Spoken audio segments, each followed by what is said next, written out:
Шагылдаш бара жаткан унаа автобуска урунуп 24 адам мерт болду. Вьетнамда суу ташкындан 35 адам каза болду. Афганистандагы жер тирөөнүн курмандыктарынын саны 20 кишиге жетти. Арыкка түшүп кеткен унааны жалаңгана кыздар көтөрүп чыгышты. Ушулар жана башка кабарлар. Видеого лайк басып, каналга каттала кетиңиздер.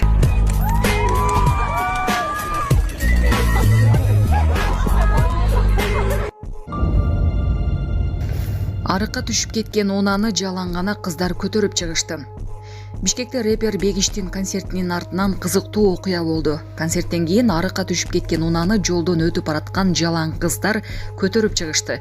Окуянын видеосу социалдык тармактарда тарап, колдонуучулар кыздардын күчүнө жана жардам бергичтигине суктануу менен комментарий жазышууда.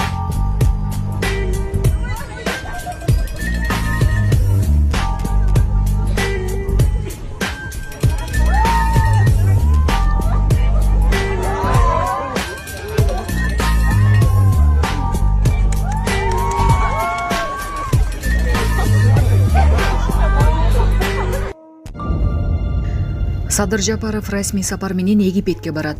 4-5 ноябрда президент Садыр Жапаров президент Абдель Фаттах ас-Сисинин чакыруусу менен Кыргыз-Египет мамилелеринин тарыхындагы биринчи расмий сапарын Египет Араб Республикасына жасайт.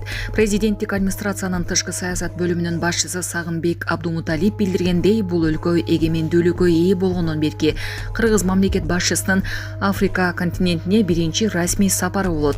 Сапардын алкагында Садыр Жапаров менен Абдель Фаттах ас-Сисинин ортосунда жогорку деңгээлдеги сүйлөшүүлөр пландаштырылууда.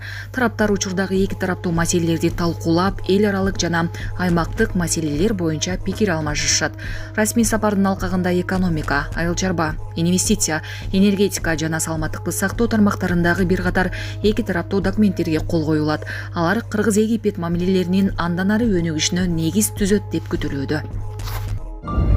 Афганистандагы жер тирөөнүн курмандыктарынын саны 20 кишиге жетти. Афганистандагы жер тирөөдө кеминде 20 адам каза болуп, 300дөн ашык адам жаракат алды.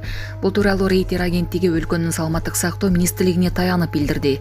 Буга чейин Жомхур маалымат агенттиги жер тирөөдөн улам 10 адам каза болуп, 260тан ашык адам жаракат алганын кабарлаган. Жер тирөөдөн 20 адам каза болуп, дагы 320 адам жаракат алды деп жазылган агенттиктин билдирүүсүндө. Буга чейин Европа жер ортолук деңиз сейсмология борбору Афганистандын борборунда аймагында магнитудасы 6,3 болгон жер тирөө катталганын маалымдаган. Булак Назар Ньюс KG. Ассаламу алейкум, урматтуу кыргыз элим. Биз ошо жол кырсыгына кабылып, авариядан кийин ошо балам оорукчан болуп калды. Балам жашы 4 жашта, баса албай, сүйлөй албай калган эле. Азыркы учурда кичине сүйлөп кыймылдап калды. Ушул акыркы операциясы сиздерден сураныч. Баламдын операциясына жардам алып кетиңиздер. Алланын ыраазычылыгы үчүн. Баланын бир жери ооруса, эненин жүрөгү ээриткен. 5 сом, 10 сом болсо дагы колуңуздардан келишинче жардамыңыздарды аябаңыздар. Ошол дагы азыр биз үчүн чоң жардам. Биздин ушу акыркы операция ушунда үмүтүбүз чоң. Балам басып кетет деген ойдомун. Азыр балам башынан 3 жолу операция болгон. Башында аппарат менен, ошо аппарат менен жашап жатат. Кредиттер Мбанк 593 31 97 кымбат К деп чыгат. О деньги баланс дагы бар ушул номерде. Россия өлкөсүнөн котором дегендерге Сбербанк 7807 Кундузай деп чыгат. Өзүмдүн сиңдим. Акыркы операциябыз кайдыгер карабастан ошо кыргыз элин колдоп жардам бересиз деген үмүттөмүн. Вьетнамда суу ташкындан 35 адам каза болду. Вьетнамдын борбордук аймактарындагы катуу жаан жана суу ташкындардан 35 адам каза болуп, 5 киши дайынсыз, 60тан ашык адам жаракат алды. Бул тууралуу ТАСС билдирет. Маалым белгилегендей, 25 октябрдан бери токтобой жааган жамгыр күчтүү суу ташкынын алып келген. 16,5 миңден ашуун турак жай менен имараттар суу алдында, 75 миң үй чарбасы электр жарыгысыз калды.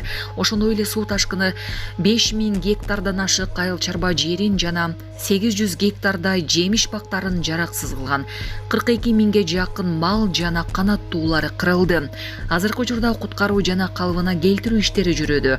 Ага аскерлер жана милиция кызматкерлери тартылган. Өкмөт жабыркаган аймактарды колдоо үчүн 450 миллиард донг өлчөмүндө атайын жардам фондун түздү. Индияда шагылташ бара жаткан унаа автобуска урунуп 24 адам мерт болду. Индиянын Теленгана штатында шагыл жүктөлгөн жүк ташуучу унаа Хайдарабадка бара жаткан жүргүнчү автобусуна урунду. Hindustan Times гезитинин маалыматына ылайык, кырсыкта кеминде 24 адам каза болуп, бир нече адам жаракат алган. Катуу кагылышуудан улам шагыл автобустун үстүнө кулап, жүргүнчүлөрдү басып калган. Куткаруучулар жабыркагандарды экскаватордун жардамы менен чыгарып, оор жаракат алган адамдар ооруканаларга жеткирилди. Алдын ала маалыматтарга караганда, кырсык жүк ташуучу унаанын айдоочусу ылдамдыкты ашырып, башкарууну жоготкондуктан болгон.